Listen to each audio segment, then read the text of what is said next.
dawn reveals a vast Japanese formation. Unaware, a silent hunter watches from impossible altitude. The F-35 drifts above them, its stealth shaping the sky into a perfect cloak. Radar locks begin stacking rapidly as the jet catalogs every aircraft with digital precision. 4 AMRAAM missiles surge outward, jumping from quiet release to hypersonic fury. The first explosions tear through the formation, shocking pilots who see nothing approaching. Panic spreads as veteran airmen fail to locate any visible enemy in the brightening dawn. High above, the F-35 releases 2 JDAM bombs toward Japan's greatest carriers below. The weapons descend silently before transforming Akagi and Kaga into burning steel infernos. Surviving pilots report aircraft vanishing instantly, igniting confusion across the entire wave. Commanders dismiss the bizarre claims as stress, unaware disaster is only beginning. Japanese pilots desperately scan the horizon, hunting an enemy far beyond human sight. Zero fighters climb aggressively, but their engines falter long before reaching the jet's altitude. Meanwhile, the F-35 sensors sweep calmly, detecting every maneuver with uncanny accuracy.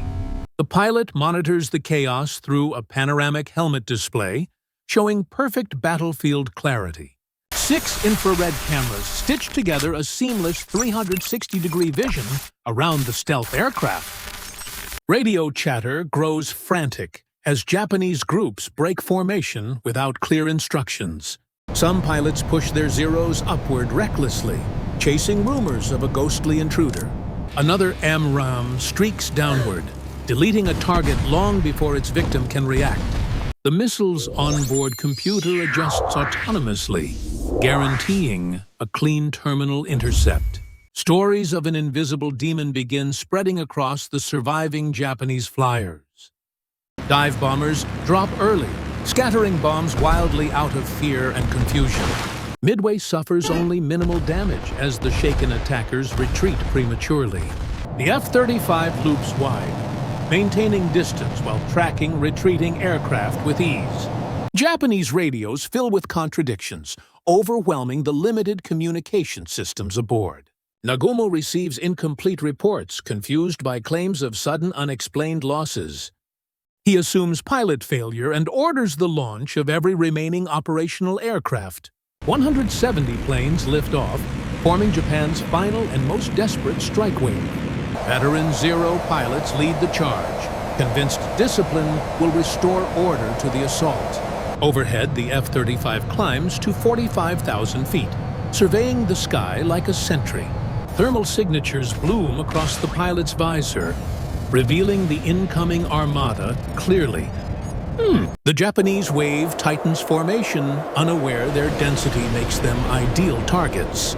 Their synchronized patterns echo pre-war doctrine, elegant yet vulnerable to modern firepower.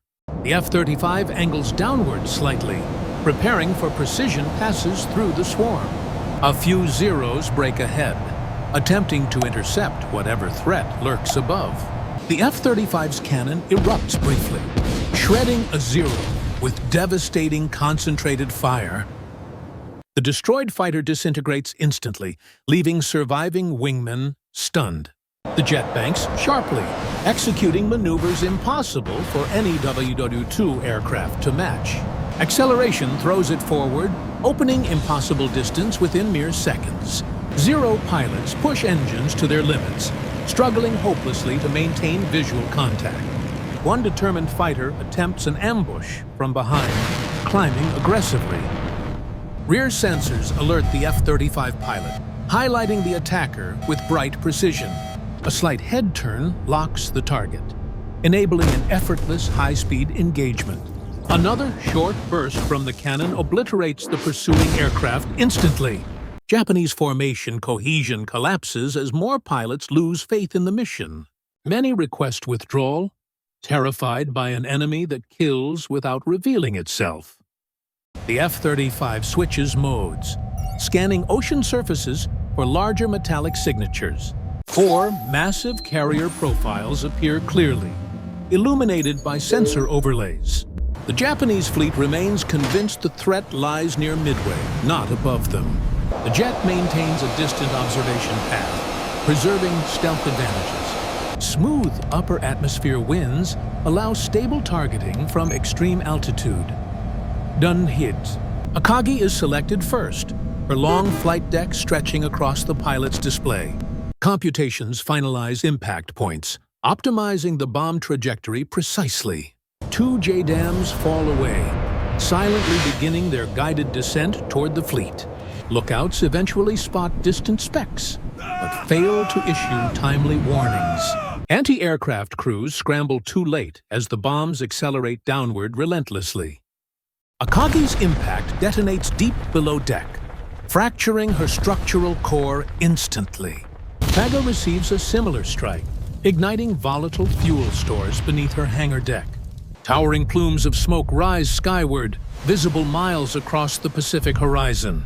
The F-35 swings wide, designating Soryu and Hiryu for the next attack run. Japanese officers still believe Midway's defenders are responsible for the strikes. Additional JDAMs glide downward, guided flawlessly by satellite-based systems. Soryu is struck mid-deck, triggering violent flames through her fuel lines.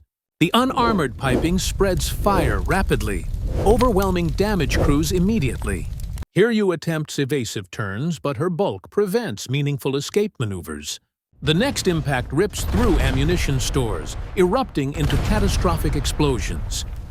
Shockwaves ripple across the ship, toppling aircraft still being armed for battle. Secondary blasts escalate, turning the carrier into a raging, unstoppable inferno.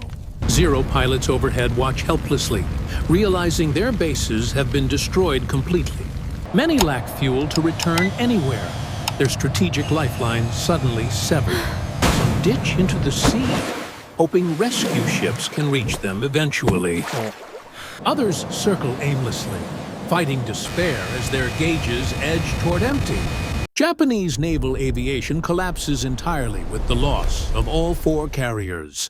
Anti-aircraft gunners fire recklessly skyward, desperate for any visible target.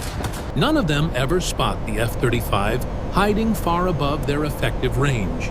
Officers propose theories involving experimental American weapons but lack evidence. No one imagines the true scale of technological disparity confronting them. The F-35 continues to track every vessel, ensuring no counterstrike is possible. Confirmed sensor readings show all 4 carriers crippled beyond saving. With aviation capabilities gone, Japan's offensive strength evaporates instantly. The wider battle effectively ends long before noon approaches the Pacific horizon. Yet the F-35's own limitations emerge as ammunition supplies run critically low. Its last AIM-120 missiles are spent, leaving only the internal cannon for combat. Without JDAMs, its strategic strike potential rapidly diminishes. The aircraft still flies, but its endurance shrinks to a finite final window. The largest problem remains fuel, as JP-8 simply does not exist in 1942. Refueling becomes impossible, forcing the jet into an irreversible countdown.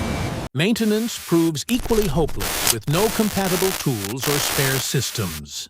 Advanced electronics degrade quickly without proper environmental handling.